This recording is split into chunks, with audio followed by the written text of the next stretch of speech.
Hi, I'm Joe Daniel from JoeDanielFootball.com and the Football Coaching Podcast. Today we're going to be looking at our inside zone play, which is one of the base blocking schemes that we use. The zone scheme is one of the two base blocking schemes we use in the pistol power offense system. And obviously the other one is the power. And if you want to get more information on that system, I've got a free 3-video series you can check out, and there's a link for it below in the description. But we're going to be blocking the other primary blocking scheme, which is the zone scheme, or the inside zone run here, and mainly focusing on the blocking. But basically what we're looking at is a 33 stack defense. We're running our inside zone, running it to the right. It really doesn't change much, but we're running it to the right in this case. And by game plan, we would decide where we wanted to run it. What we want to do with this is run it to the open B gap, so it would depend a lot on how they slant. So if we were facing a team that did a lot of slant strong, for example, and we were seeing the end slanting to the C gap quite a bit, then this would be a good place for us to run our inside zone play. So we're going to run this zone right, and what we're looking at, the great thing about running this against this stack is that we're going to get 3 double teams working these stacks, and this is really kind of a natural way for the zone to work. First thing we have to do is declare who our zero is in our zone count system. So in our zone count system, this is basically assigning a man, and then we use covered, uncovered type of zone principles to go with it. So we always declare the head up nose, the zero technique, as the zero. So he's our zero in our count, and the center is responsible for the zero. And then our 1 is going to be the guards guy, and that's going to be the next guy, next down lineman on the call side. Basically what we're looking at is who's the most likely to be that A gap guy. And it's going to be one of these two, so we call the first one 0. This is our 1, and this is our 2. Anytime that we have a stack, the down guy is always going to be the first guy. So our play side center is going to be responsible for the nose. Our play side guard is responsible for the end. Our play side tackle is responsible for the stack backer on the strong side. And then our Y would be responsible for the strong safety. Backside, this is 1, 2, and 3, counting back. So the way that this works now is the backside 1 is the guards, the backside 2 is the tackles, and the backside 3 is the H-backs, okay? What that means for us, and initially when we teach this, sometimes we'll, at the beginning of camp, we'll just give them the number system and not talk about covered, uncovered, especially guys that are just learning it.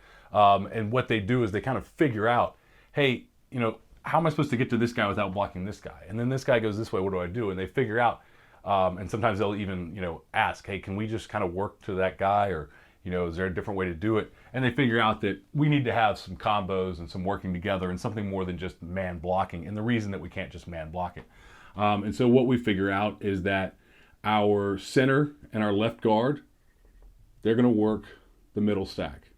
What that means is wherever that nose slants, that guy will take him, and the other guy will be responsible for the backer. So nose slant strong, the center is going to end up on him if the backer ends up back in the C gap. So they're working that combo and that stack. We worked that a ton in practice.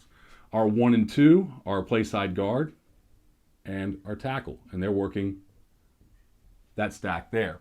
Our H-back and tackle, they're going to work the backside stack. We're going to bring the X.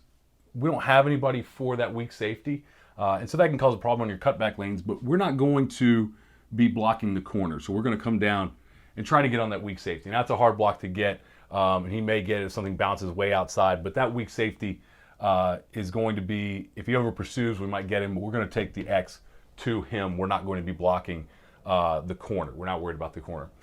By game plan, if you see a corner that can really, you know, really tackle, you might want to block him, but we figure he's probably a bigger threat. Our Y, he's going to be going to that strong safety, and our Z, again, can work to the strong safety. It comes to the outside, or if the strong safety is taken care of, he may just carry on to the free safety. But again, we're not worried about the corner.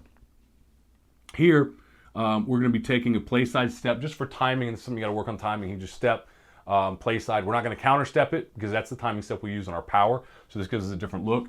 And he is going to be tracking the front side hip of the guard and looking at that first down lineman there. If that down lineman stays outside, then he's going to be cramming this right here. If he were to pinch really hard, he may end up bouncing it, though something we don't really talk much about because we don't want him bouncing it. But if he were to try to cram it and that nose was working very hard there, then this zone could cut back. So we don't really know where it's going to go, and that's the great thing about it with your offensive linemen is they learn that there is no backside. We've got to block this on every play. Quarterback is taking the snap, giving his handoff, and then he is going to take whatever play action you put off of this. You could boot him out of there or drop him. Our play action off of this is to drop him. So that's how we block the 33 stack front, or 3-5 or 5-3. It's all going to be basically the same. So no matter what we're looking at, we're blocking that pretty much the same every play. Bootleg, you can control that weak safety with some too, to keep him from getting nosy in there, especially if you're getting a 5-3 front where that guy's tightened down. You can work the boot off of it to control the weak safety. So different things you can do based on game plan, based on what you need to do. But that's the 33 stack. I've got some other videos showing inside zone that I'll link to down below here as well. We go in depth on the count system and how to block all the different fronts. We teach basically 6 different fronts. It's really 5, but the stack creates a little bit of a difference. So we teach 6 defensive fronts that our offensive line blocks, and that's it. There's nothing else to worry about once we teach those. So they don't have to learn something new every single week. It's just our base blocking rules. We count it. And we block it. So that's all part of the Pistol Power Offense system. And again, if you want to learn more about that system, I've got a special video series that you can check out, and the description is down below here. In the description, you can click on the link to check that out.